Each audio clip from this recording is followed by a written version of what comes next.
Hey guys, welcome to part 4 of my series, Unlocking the T-Distribution. In this video, I'm going to give you a summary of the different types of hypothesis testing that can be done with the T-distribution. So let's go ahead and get into it. So first of all, what are the T-tests? They're basically a family of statistical tests that we can use to do inference, okay? So essentially, we've got 3 different types of T-tests. Let me go ahead and cut this. We have one sample T-test where the inference is going from a population, or I'm sorry, from a sample about a population. So in other words, we're wanting to know, does this sample come from this particular population? Then we have a 2-sample T-test. And with the 2-sample T-test, we have 2 different kinds. We've got what are called the independent sample T-test, which means that we have 2 groups that are independent of each other. They're not related. And we want to know if there's a statistically significant difference between the means of those 2 samples. Okay. And then the last kind we have is called a paired samples T-test. And when it comes to the paired samples T-test, you can think about this. It's paired because the samples are from the same group, and you can think of it as before and after. Okay, so when we come to the paired samples T-test, they are not independent. They are before and after. Okay.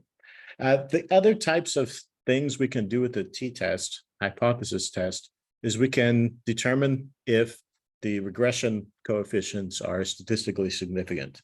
So we can use the inference about, this beta coefficient comes from this distribution of possible beta parameters for our linear regression model. Is it statistically significant or not? Okay. And then the last thing we can do that we probably will mention, now these last 2, these will most likely be like bonus materials.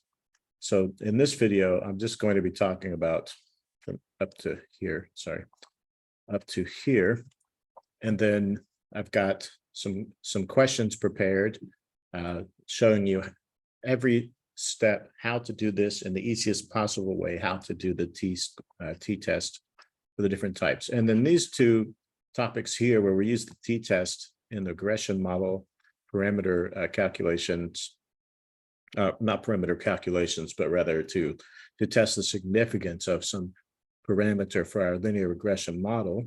And then also we can use the T-test to test the significance of our R value between 2 variables. So our coefficient of correlation.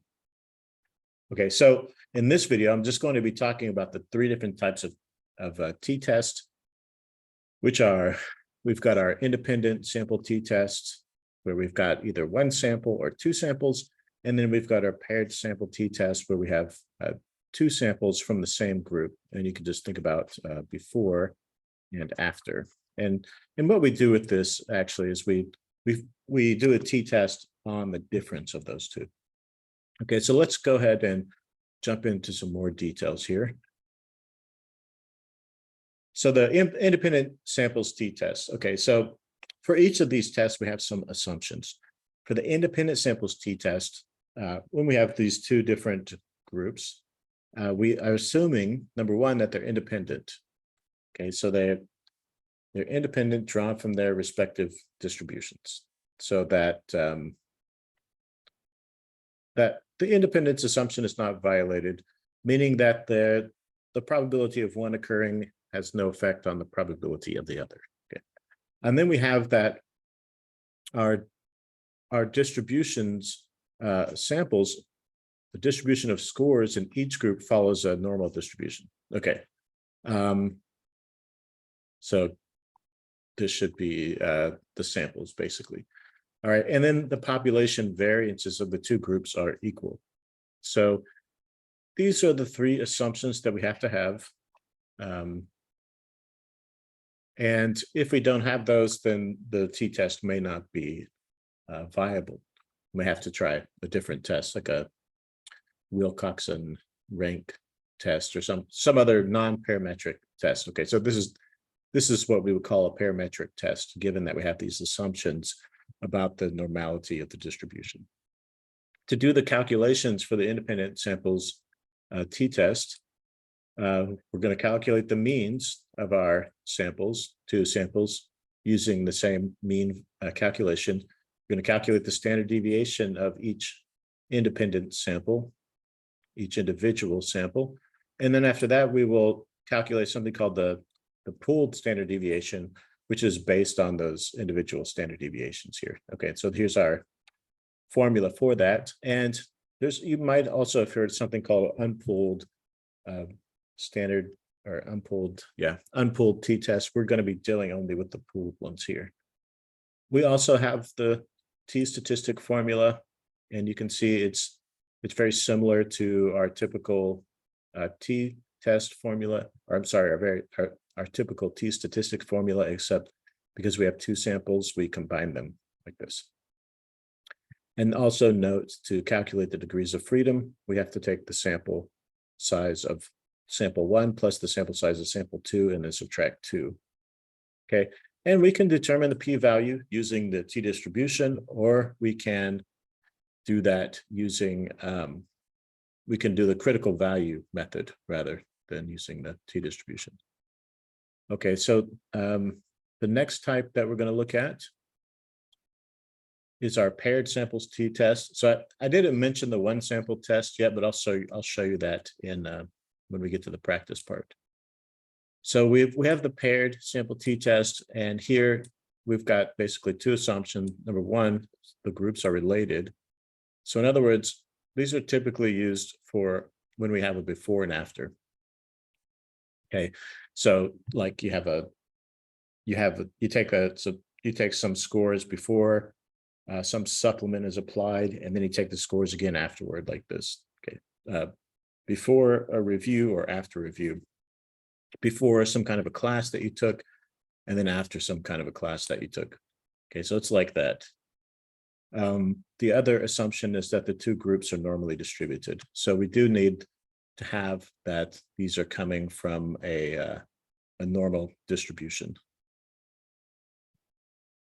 So the population, though, not necessarily the samples, right?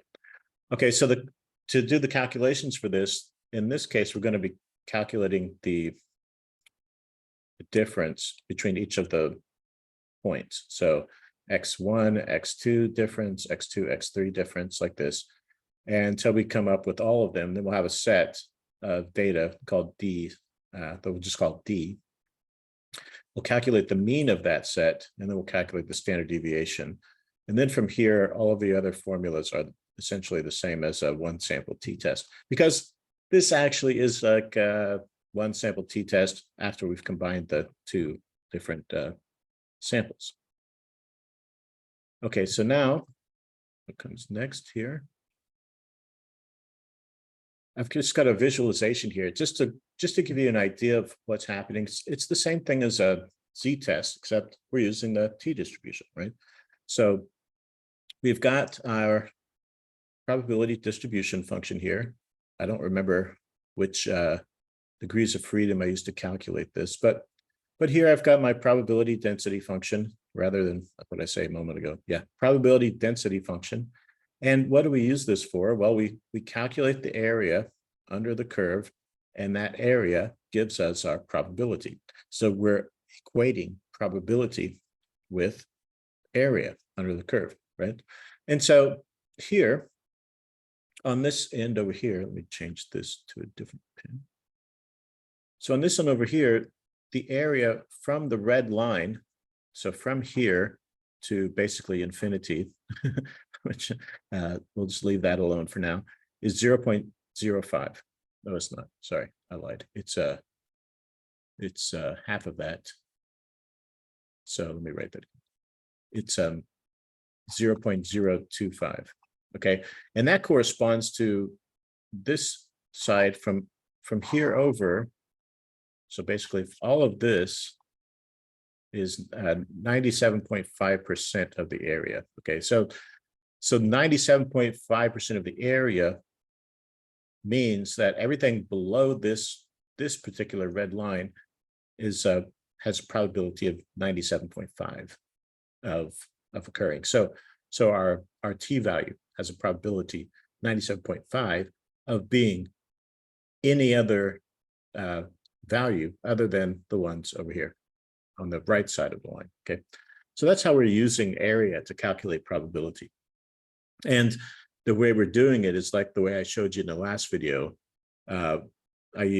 We integrate. So if I integrate from here, so from negative infinity to this point, that area is the probability. Okay, and if I have a two-tailed t-test, and I'll talk about the different tails, then if I get a t-score that's over here or a t-score that's over here, then we would reject the null hypothesis. But if the t-score is in this region where 95% of the data is located, then that would be a cause for failing to reject the null hypothesis. Okay, so what it really means is that if we get a t-value that's over here, then there's a 5% chance, or that's over here, there's a 5% chance that we could get a t-value that's over here or over here. So and at the same time that our null hypothesis would be true. So we have a 5% chance of making a mistake, basically, and we have a 95% probability of not making a mistake if our t-value is in this region here. Okay, hopefully that explains it well enough, and I didn't make any mistakes when I was speaking. So then our t distribution is going to be changing, depending on the degrees of freedom. So the shape of it will change, which means that the probabilities will also change. And so that our t-scores located around down here will be in different positions, and therefore the area up to that t-score will have a different probability depending on the degrees of freedom that we have in our particular data. Okay, so then I believe that is it for this particular video. In the next video, I'm going to actually do the problem. So let's just summarize. We've got t-tests, 3 different types of t-tests in general. The one sample t-test, which is making inferences about our sample back to our population. So we want to know, does this sample come from this population? How probable is it this sample comes from this population?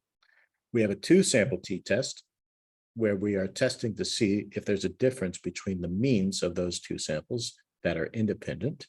And then we have our paired sample t-test where we have the same group, but we have a before and we have an after. And we want to see if there's any statistically significant change in the before and after. Okay, so that's the idea here.